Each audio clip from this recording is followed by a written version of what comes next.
Lorsque Dieu te choisit, voici ceci. Le choix de Dieu est sans erreur.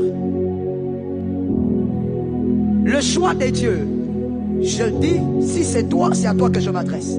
Le choix de Dieu que tu es, parce que tu l'as reçu. Tu l'as reçu parce qu'il t'a choisi. Le choix de Dieu est sans erreur. Le choix de Dieu ne peut pas.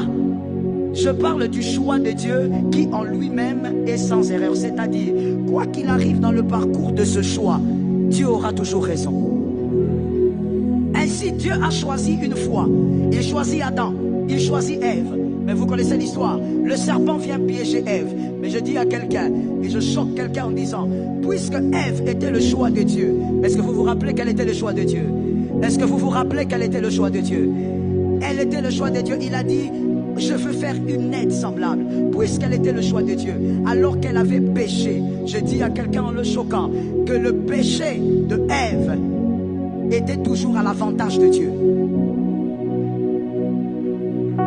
Parce que le choix de Dieu ne commet pas d'erreur. Même le péché de Ève était à l'avantage de Dieu. Pourquoi? Parce qu'avant le péché, il y avait 2 adorateurs en Éden. Après le péché, il y a tout ça. Je mets un amen à ton amen. J'avais dit, je suis venu parler aux aigles.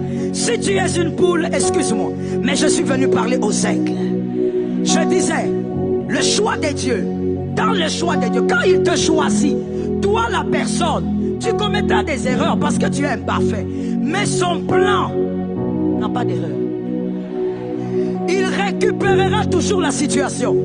Voilà pourquoi Rimaka, lorsqu'il a piégé son choix qui est Ève, le diable était sûr qu'il a marché, qu'il a vraiment frappé fort, qu'il a réussi son coup. Alors que je veux dire à quelqu'un, et tu m'aides à dire à un voisin, il avait été piégé.